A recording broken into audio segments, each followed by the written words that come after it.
Yes बेटा, it is also a type of the reconstruction of the firm. Means जब भी कोई एक पार्टनर चला जाता है फर्म में से बाय एनी रीजन, कि उसकी डेथ हो गई या वो कोई भी और वजह से अगर वहां से फर्म में से निकलता है, तो that is called retirement of that partner.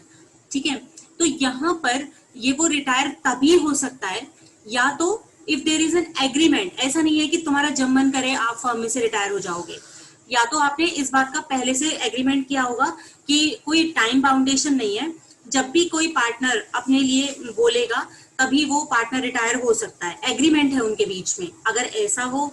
या फिर all the partners agree to his retirement, या फिर जब भी सारे पार्टनर्स चाहें, उसने अगर एग्रीमेंट नहीं किया हुआ कि कोई भी पार्टनर कभी भी रिटायर हो सकता है, तो एक पार्टनर है जिसको कि अब रिटायर होना है, तो वो अपना ये रेजोल्यूशन अदर पार्टनर्स के सामने रखेगा और वो सारे अगर रेडी हो जाते हैं तब भी वो रिटायर हो जाता है। या आपकी पार्टनरशिप है एट द विल, कि आपकी जो पार्टनरशिप है वो इस तरीके से है, कोई एक पर्टिकुलर टाइम के लिए, एक पर्टिकुलर वर्क के लिए नहीं है, वो अपनी इच्छा पर है कि आप जब चाहो आप फर्म से रिटायर हो सकते हो after giving a short notice, लेकिन जो रिटन नोटिस है उसको देकर आप रिटायर हो सकते हो। तो ऐसा इन केसेस में कोई भी पार्टनर रिटायर हो सकता है। तो जब भी वो रिटायर होगा तो हमारा ये रिकॉन्स्टिट्यूट होगी फर्म की, मीन्स पार्टनरशिप जो है वो हमारी एक बार को कंटिन्यू रहेगी बट फर्म फिनिश हो जाएगी। ठीक है, फर्म को जो है वो कंटिन्यू इस तरीके से अब उनको अपने रिकंस्ट्रक्शन करना पड़ेगा कि कुछ भी चेंजेस करने पड़ेंगे। और चेंजेस भी क्या होंगे, वही कि पहले तो न्यू शेयरिंग रेशो निकालो, दूसरा वही हमें रिवैल्यूएशन करना पड़ेगा of the assets and liabilities को। ठीक है, एक मिनट होल्ड कीजिए बेटा। ठीक है, तो ये यहाँ पर ये सारे जो भी हमने एडमिशन के टाइम पे एडजस्टमेंट्स की थी, लाइक एडजस्टमेंट्स यहाँ पर हमें करनी होंगी। यहाँ पर हम निकालेंगे गेनिंग रेशो। देखो बेटा, पहले हमारी फर्म में 3 पार्टनर्स हैं ए बी सी। अभी सी रिटायर होता है, सपोज सी रिटायर हो रहा है, तो हमारी फर्म में कितने पार्टनर्स बन गए, बच गए ए और बी बच गए। अब ये जो सी का शेयर था, जिस तरीके से एडमिशन होने पर जब एक पार्टनर ऐड होता है तो जो पुराने पार्टनर्स होते हैं उनका प्रॉफिट का शेयर कुछ ना कुछ कम हो जाता है। इसी तरीके से जब हम रिटायरमेंट करेंगे, कोई भी एक पार्टनर फर्म से जाएगा तो उसका शेयर भी अब डिस्ट्रीब्यूट होगा इन द रिमेनिंग पार्टनर्स, तो उन रिमेनिंग पार्टनर्स को कुछ ना कुछ गेन होगा। तो यहाँ पर हम गेनिंग रेशो निकालते हैं।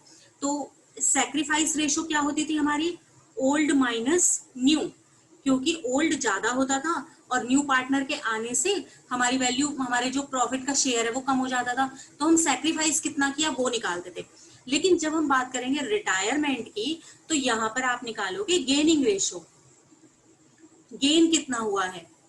ठीक है, गेनिंग रेशो में होगा कि अब जो है आपका न्यू शेयर और माइनस ओल्ड कितना था, वो हमेशा ओल्ड कम होगा क्योंकि जो पार्टनर गया है उसका शेयर भी डिवाइड होगा अमंग द रिमेनिंग पार्टनर्स। तो गेनिंग रेशो आप निकालोगे न्यू रेशो जो अब रेशो है आपकी, और माइनस ओल्ड रेशो। अब हम इसे क्यों निकालते हैं, क्योंकि बेटा जब भी कोई पार्टनर जाएगा तो उसको हम बहुत सारी चीजें देंगे, जैसे गुडविल में से जो भी उस समय पे गुडविल असेस की जाएगी उसमें से उसके गेन, उसके सैक्रिफाइस, ये पार्टनर तो गेन करेंगे जो एग्जिस्टिंग है, और जो रिटायरिंग पार्टनर है उसको लॉस होगा, वो सैक्रिफाइस करेगा अपना portion of share for the remaining partners.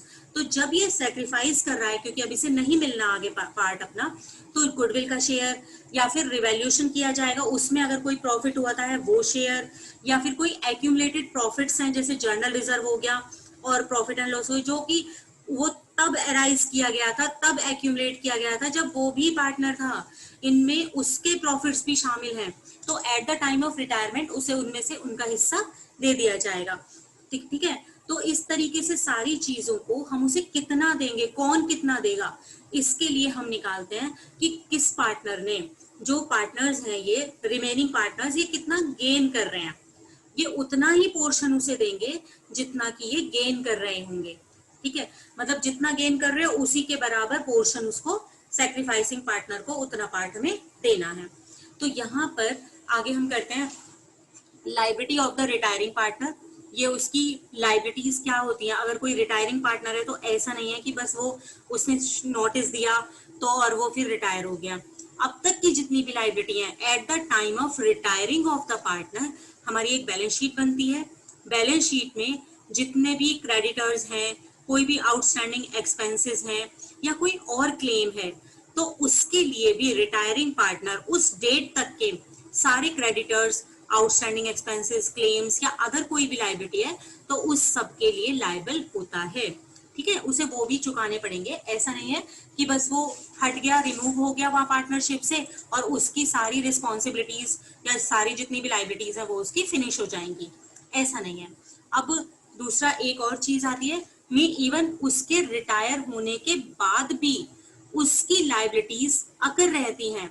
उसकी लाइबिलिटीज कौन सी? जब तक उस डेट तक की, जब तक कि उसने अपने ये पब्लिक नोटिस, एक पब्लिक नोटिस देना पड़ता है उसे in the public in the 2 newspapers, एक हिंदी का होगा और एक इंग्लिश का, कि मैं रिटायर हो रहा हूँ इस फर्म से। उस डेट तक की, जब तक वो पब्लिक नोटिस नहीं दे देगा ना, तब तक की जितनी भी रिस्पॉन्सिबिलिटीज, जितनी भी लाइबिलिटीज होंगी फर्म की, उनके लिए रिटायरिंग पार्टनर क्या होगा? लाइबल होगा। This is the provision as per the partnership act 1932। ठीक है, अब अगर पार्टनर जा रहा है तो हमें कौन कौन सी एडजस्टमेंट्स करनी है? पहली बात, न्यू शेयरिंग रेशो निकालो और गेनिंग रेशो निकालो। वही गुडविल के लिए एडजस्टमेंट, क्योंकि जब वो जाता है तो जिस तरीके से जब एडमिशन हुआ था तो उस समय पे फर्म की वो गुडविल लेकर आया था, कैपिटल भी लेकर आया था और उसके साथ वो गुडविल भी लेकर आया था। सेम उसी तरीके से जब कोई पार्टनर रिटायर होता है तो उसकी जितनी उस समय पे गुडविल लगी, कैपिटल लगी होती है, वो तो हम उसे देते ही हैं। जनरल रिजर्व का शेयर देते हैं, प्रॉफिट एंड लॉस का बैलेंस या कोई भी और एक्यूमुलेटेड गेन्स होंगे तो वो भी देंगे, और साथ में उसे गुडविल का जो भी उस डेट को वैल्यूएशन होगा उसमें से भी शेयर दिया जाएगा। उसके बाद है revaluation of assets and liabilities. Revaluation account बनेगा उसका। अगर प्रॉफिट आता है तो न्यू वाले जो ये रिटायरिंग पार्टनर है उसको उसमें से प्रॉफिट में से शेयर मिलेगा, और लॉस होता है तो उसको बियर करना पड़ेगा। Accumulated reserves and undistributed profits जितने भी होंगे उनमें से शेयर दिया जाएगा रिटायरिंग पार्टनर को। इसी तरीके से कंप्यूटेशन की जाएगी, उसका कोई इंटरेस्ट है या कोई और पेमेंट है रिटायरिंग पार्टनर की, वो भी दी जाएगी। और एडजस्टमेंट्स ऑफ द कैपिटल, ये वाला पोर्शन आपके अब है ही नहीं। अच्छा, ये जो है ना सिंपल हो गया है, काफी कुछ कट गया इस वाले से चैप्टर को, तो बहुत ही छोटा सा हो गया है ये। इसमें एडजस्टमेंट ऑफ कैपिटल कट गया आपका, और ये जो computation of retiring partners interest है, उसका लोन अकाउंट है, वो भी हट चुका है। क्लियर? तो अब हम इसे स्टार्ट करते हैं। तो पहली वाली हमारी है न्यू प्रॉफिट शेयरिंग रेशो और गेनिंग रेशो निकालने की एडजस्टमेंट। उसे देखो कैसे करोगे।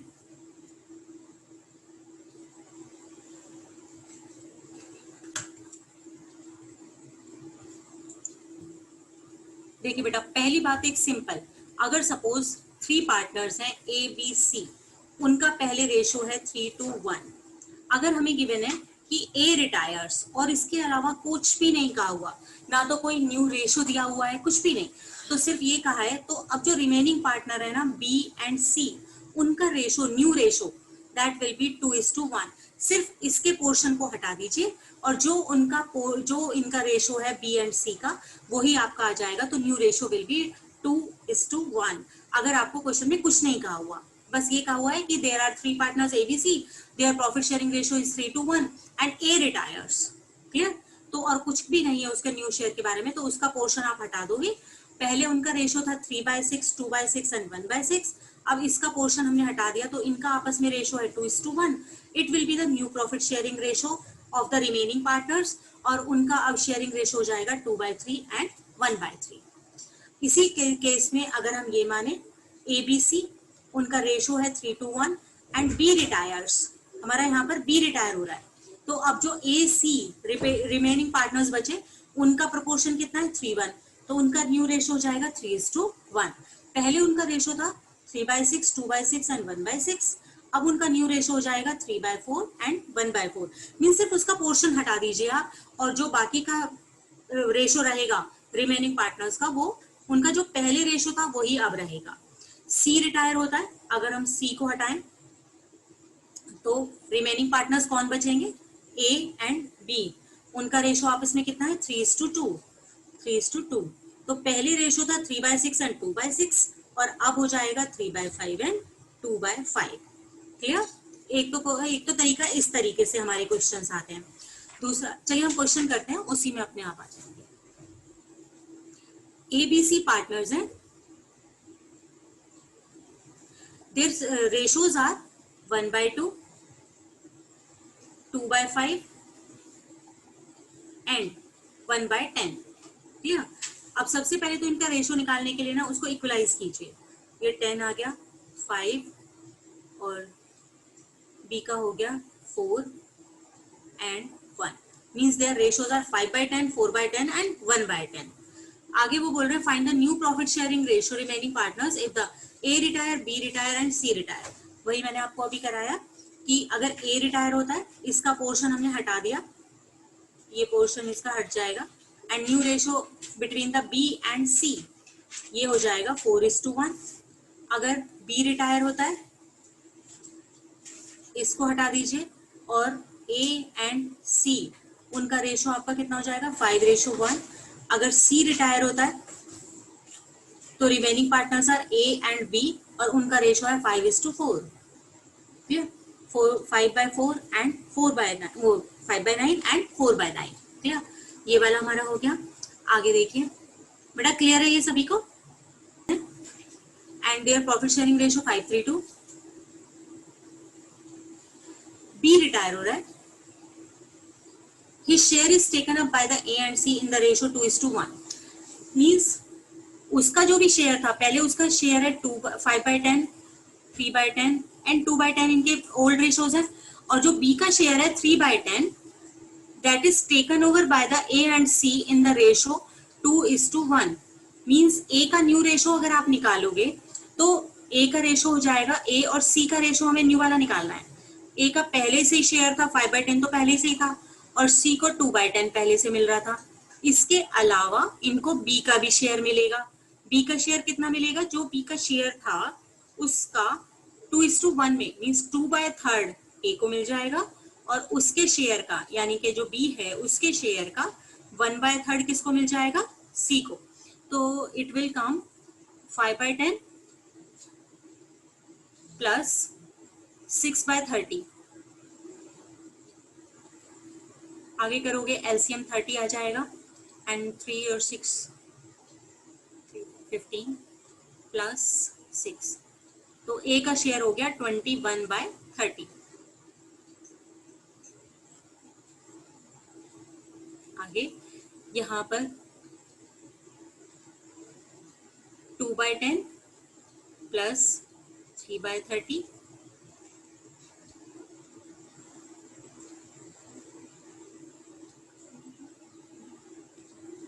9/30। रेशो इज 21, 9 और कट कर लीजिए, 3 7 जा एंड 3 3 जा, तो रेशो विल बी 7:3। अब हम बात करते हैं गेनिंग रेशो की। तो गेनिंग रेशो देखो आपको ऑलरेडी क्वेश्चन में ही गिवन है, means they are getting the B's share in the ratio 2:1, means they are gaining for the B share in the proportion of 2:1। तो यहाँ पर वैसे निकालने की जरूरत ही नहीं है, लेकिन अगर आपको शो करना है, अगर क्वेश्चन आएगा, मतलब एग्जाम में अगर ये 2 मार्क्स का भी क्वेश्चन आता है, तो आप इस तरीके से नहीं लिख सकते कि it is given in the question.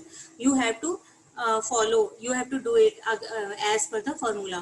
तो फॉर्मूला आपका हो जाएगा न्यू माइनस ओल्ड, और उस तरीके से आप, न्यू आपको रेशो ये गिवन है और ओल्ड रेशो आपको ये गिवन है, तो उन दोनों को माइनस करके आप दिखाओगे कि the gaining ratio is 2:1। Next,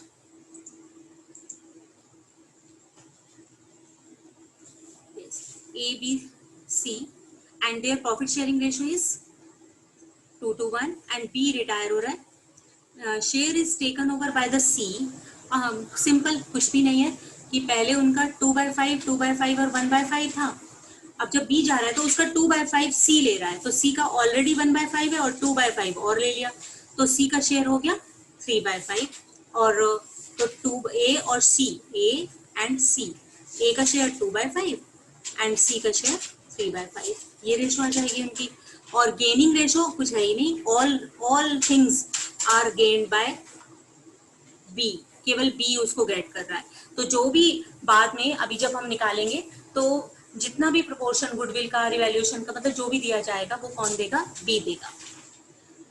fourth देखिए, जो निकालोगे उसका फॉर्मूला हम कर चुके हैं। इट इज न्यू रेशो, अब ज्यादा होगी ना, जो रिमेनिंग पार्टनर होंगे उनकी new ratio minus old ratio, ठीक है।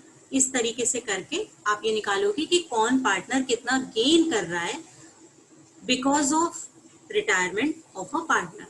और ये इसी गेन, जिसमें जो जितना गेन कर रहा होगा वो कुछ चीजें हैं जैसे गुडविल, वो उसी के पोर्शन में, उसी अपने पोर्शन में रिटायरिंग पार्टनर्स को देंगे।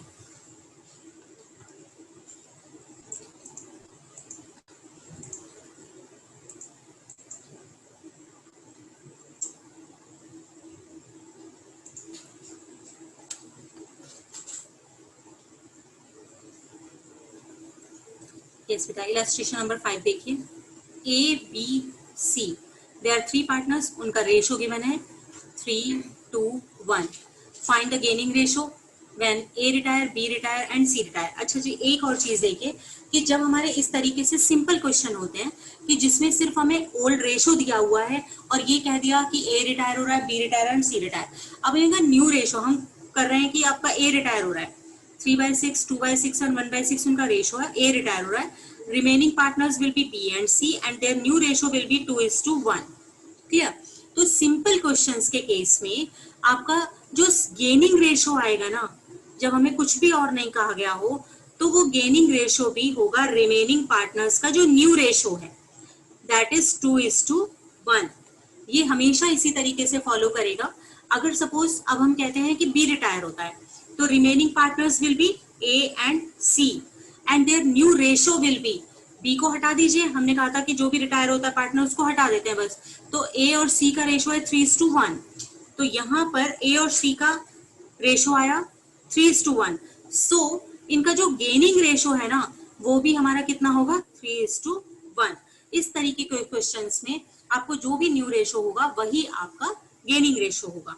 मींस कि जब ए और सी, मतलब कि जो रिमेनिंग पार्टनर्स हैं, सारे प्रॉफिट्स को वो डिवाइड करते हैं इन द रेशो 3:1, तो ये वाला जो प्रॉफिट हुआ है because of retirement of the B, वो उस वाले प्रॉफिट को भी शेयर करेंगे as per there profit sharing ratio. तो वो कितना गेन करेंगे, 3:1 में। तो यहाँ पर उनका जो गेनिंग रेशो होगा वो भी कितना हो जाएगा, 3:1।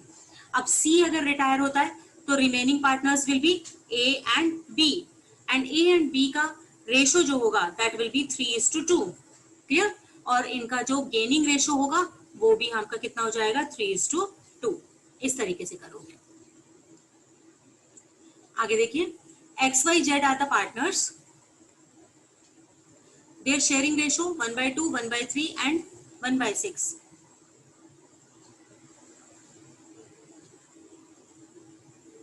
इसको आप एलसीएम लेके ठीक करोगे तो ये आएगा 3/3 रेशो 2:1, 3/6, 2/6 एंड 1/6।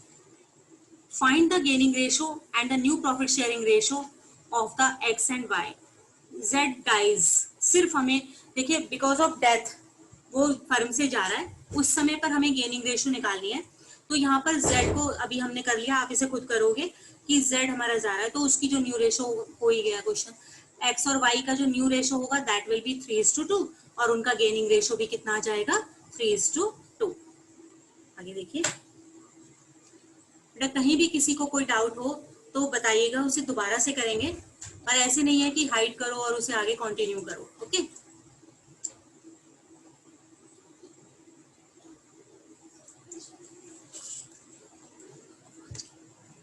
यस देखिए next,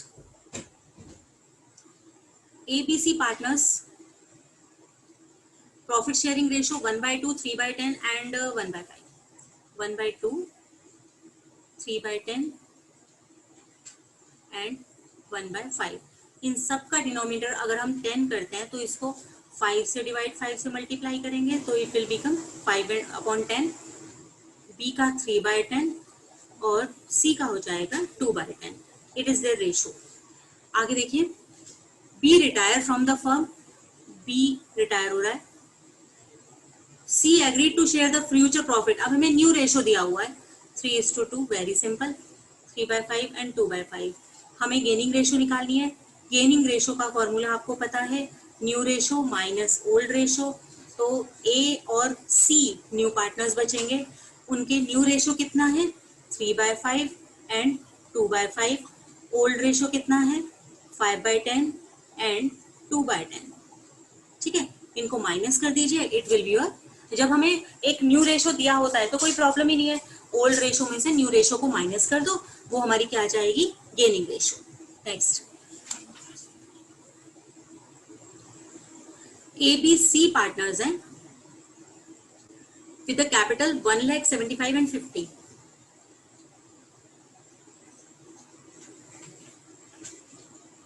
capital accounts respectively. On the C's retirement, retirement हो रहा है C, and his share acquired by A and B in the ratio 6:4।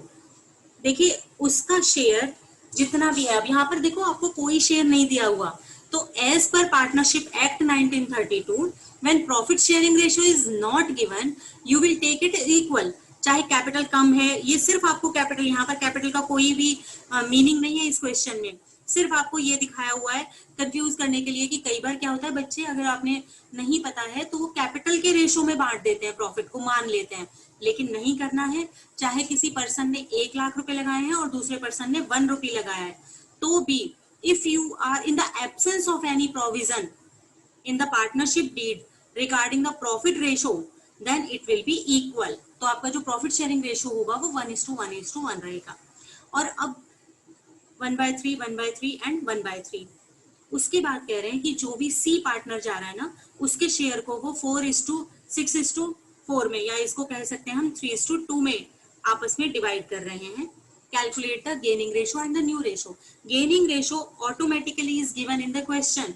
They are saying the remaining partners are getting the retiring partner share in the 3:2 means they are gaining in the ratio 3:2। तो ये तो question में ही given है।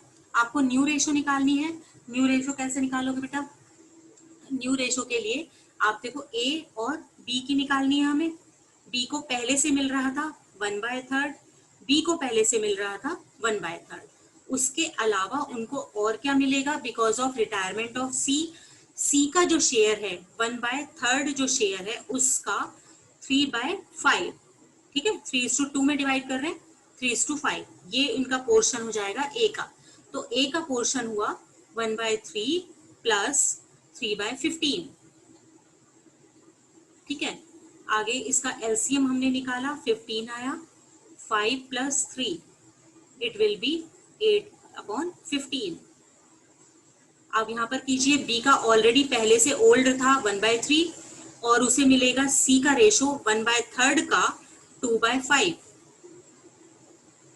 ये हो जाएगा 1/3 plus 2/15, LCM आ गया 15, तो 5 + 2 इट विल कम 7/15।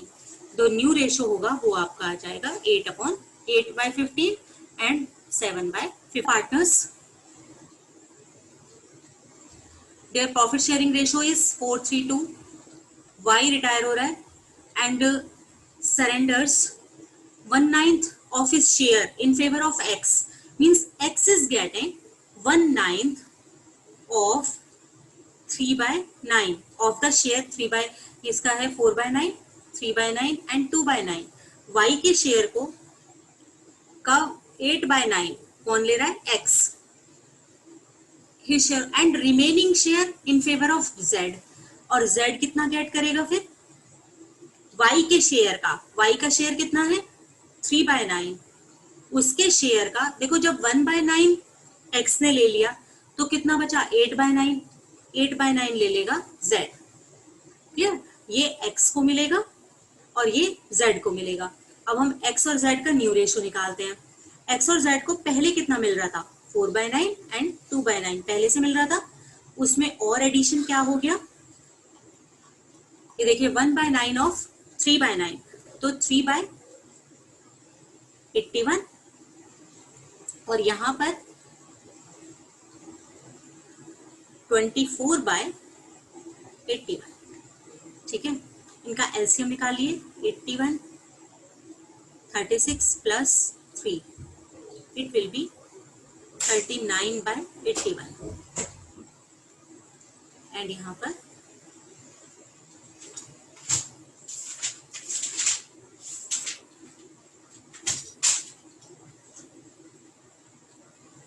42/81, तो ratio is 39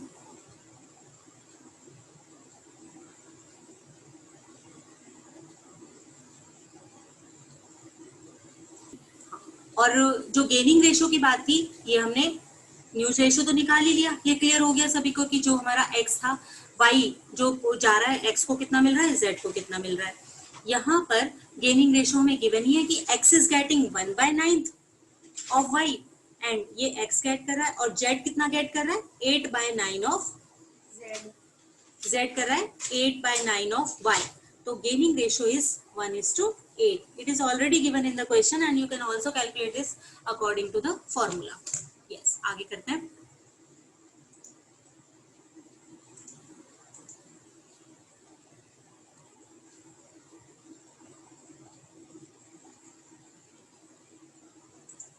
It is the difference between the sacrificing and gaining ratio.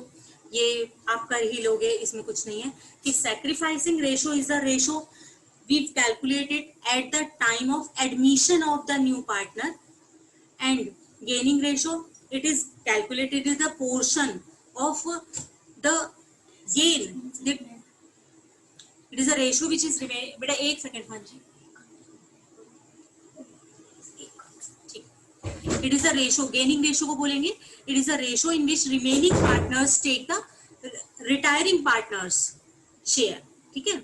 उसको हम कब कैलकुलेट करते हैं, ऑब्जेक्टिव क्या रहता है, ऑब्जेक्टिव हम सैक्रिफाइसिंग निकालते थे ताकि जितनी भी गुडविल का अमाउंट है जो कि न्यू पार्टनर के आने से जो भी सैक्रिफाइस कर रहे हैं वो गुडविल का अमाउंट उनको मिल सके उसी रेशो में। गेनिंग रेशो हम क्यों कैलकुलेट करते हैं, it is calculated at the time of retirement of the partner so that we can give the retiring partner his portion of the share of goodwill in the gaining ratio, ठीक है। उसके बाद है ये कब calculate करते हैं, admission के टाइम पे, और या फिर आप कोई भी न्यू प्रॉफिट रेशो अभी हमने किया था, प्रॉफिट रेशो जब चेंज होता है तो भी हम कैलकुलेट करते हैं। और जो गेनिंग रेशो है वो कैलकुलेट करते हैं at the time of retirement of the partner, और इसकी यूज हम तब भी करते हैं जब change in profit sharing ratio होता है, क्योंकि उसमें उस कंडीशन में कोई ना कोई पार्टनर सेक्रीफाइस कर रहा होता है और कोई ना कोई पार्टनर गेन कर रहा होता है। फॉर्मूला है old minus new and gaining